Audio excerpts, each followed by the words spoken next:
그럼 이제 다음으로 오늘 세션의 마지막 연사님을 모시고자 합니다. 저도 굉장히 이분의 소설을 즐겨 읽기도 하는데요. 바로 배명훈 작가님이십니다. 2005년에 SF 작가로 데뷔하시고 20편이 넘는 소설을 단행본으로 출간하셨습니다. 매우 성실하신라는 생각이 들고요. 한국 문학계에서는 가장 유명한 SF 작가다라고 말씀드릴 수 있겠습니다. 그 외에도 기업이라던가 연구소에서 다양한 기관의 미래 연구에도 참여하고 계셔서요. 미래 시나리오 작성을 하고 계시고요. 또 외교부 의뢰로 굉장히 궁금하기도 한데 미래 화성의 글로벌 거버넌스 시스템에 대한 연구 보고서를 작성하셨다고도 합니다. 그럼 배명훈 작가님을 큰 박수로 모시도록 하겠습니다. 안녕하세요. 네, 소개받은 배명훈이고요.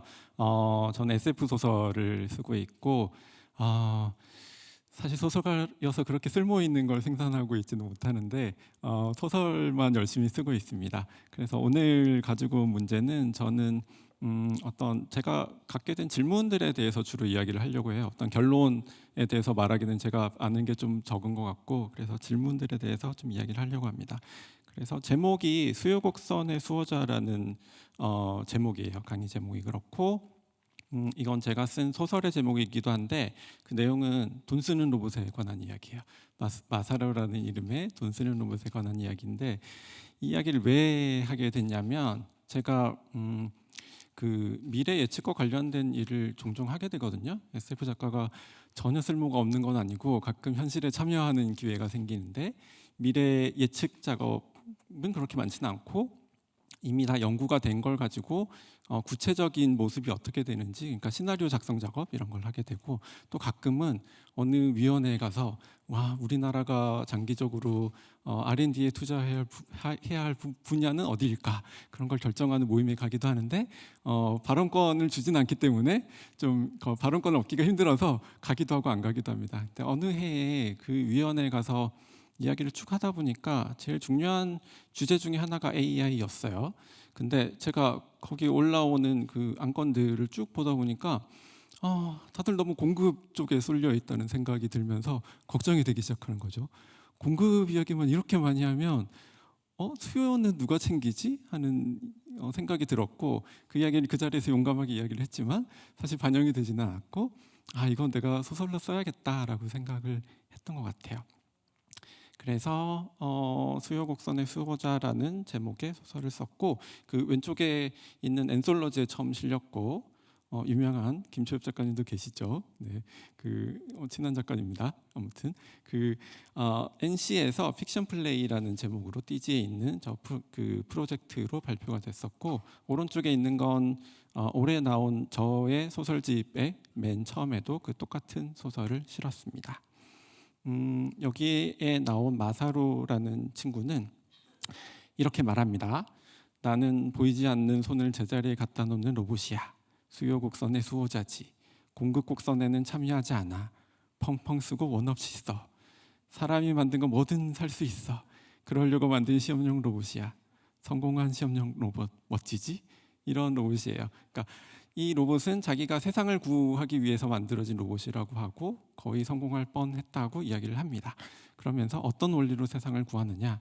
나는 과잉 공급의 시대에, 인공지능들이 공급만 하고 있는 시대에 나는 소비를 하고 있다. 그것도 특히 인간이 만든 것만 소비를 함으로써 그 균형을 맞추는 역할을 한다라고 이야기를 합니다. 감이 잘 안 오시겠지만 제가 출판사 편집자분들한테 그런 이야기를 해요. 어떤 작가가 책을 냈는데 어떤 인공 존재들이 나타나서 첨부에 해당하는 돈을 무조건 내고 소비를 하게 돼 있다고 이야기를 하면 편집자들의 표정이 정말 환해져요. 정말 큰 도움이 되거든요. 1000부 정도면. 그게 소설이니까 책값이 얼마 하지 않으니까 사실 1000부 정도면 근근히 버틸 정도이겠지만, 공연 분야에 계시는 분들이 생각을 해보세요. 내가 어떤 공연을 하는데 티켓 1000장이 무조건 팔린다. 그러면 정말 괜찮은 직업이 될 수 있거든요. 그래서 뭐랄까요?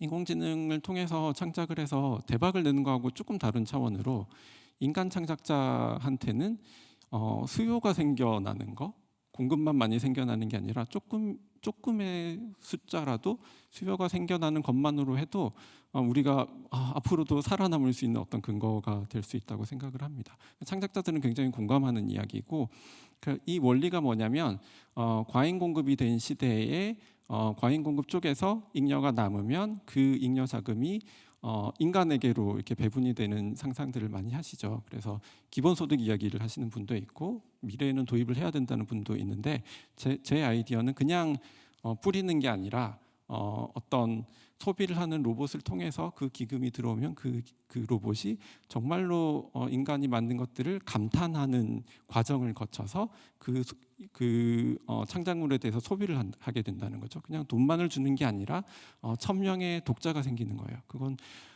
수입을 떠나서 저한테 리플을 달아주는 1000명의 독자가 보장돼 있다면 그건 정말 괜찮은 일이거든요. 그런 아이디어로 쓴 소설입니다. 그러면서 이런 소설 안에서 이런 작업을 하게 돼요. 제가 인용했던 연구 보고서가 여기 밑에 주석으로 달려 있고요. 저기 많이 나와 있는 여러 색깔의 점 하나하나가 저 영상 하나로 연결이 되어 있고요. 그리고 오른쪽 위에 있는 이 도표로 연결이 되어 있어요. 그래서 어느 지점을 탁 찍으면 아마 이쯤이 될 텐데 이런 영상이 나오고 이런 영상의 느낌이 나오고, 그 다음에 여러 가지 지표에서 이 각각의 어떤 여러 지표에서 이 지점 영상의 느낌이 어땠는가를 표시를 하는 거죠. 실제로 만든 과정은 역순이어서 그렇습니다.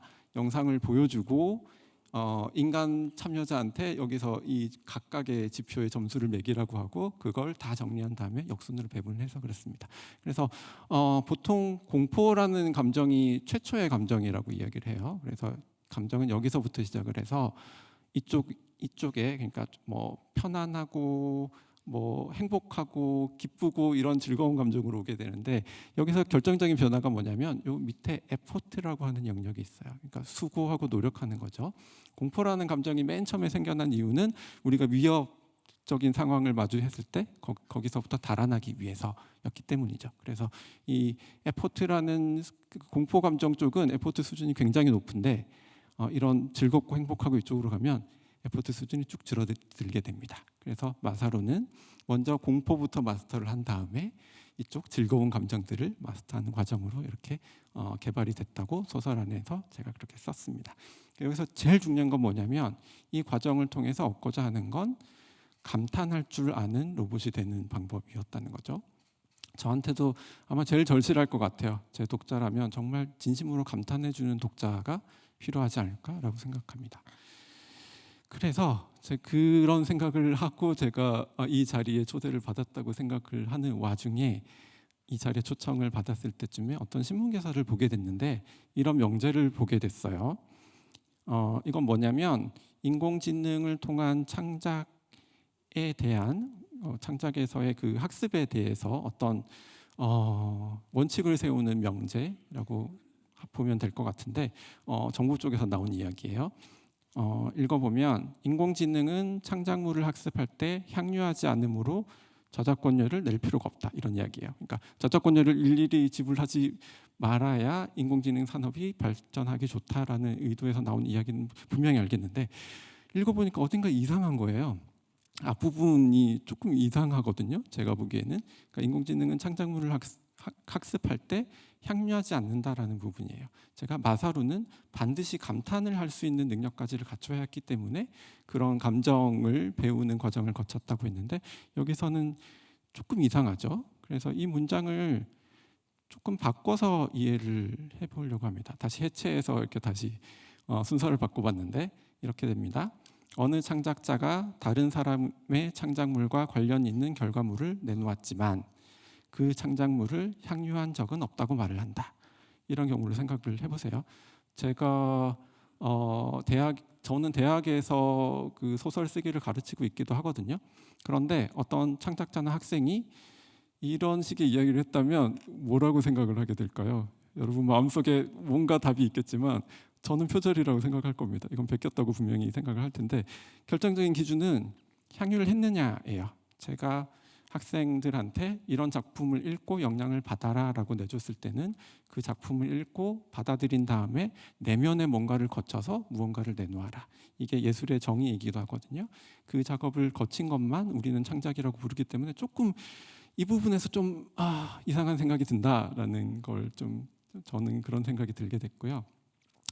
이게 마지막 슬라이드인데, 그래서 이건 뭐라고 부르면 좋을까요? 이런 과정을 거친 학습은 뭐라고 부르면 좋을까 하는 생각이 드는데, 우리가 머신러닝에 대해서 잘 알고 있고 기계학습이 뭔지에 대해서 굉장히 잘 알고 있죠. 그래서 이 학습이란 단어를 여기에도 자연스럽게 쓰고 있는데, 사실 창작 영역으로 오면 조금 맥락이 달라지는 건 사실이에요. 그래서 저도 SF 작가들은 보통 AI를 반대하는 사람의 입장은 아니에요. 그렇지만 또 어느 한편으로는 창작자이기 때문에 이런 생각을 하게 되는 것 같습니다.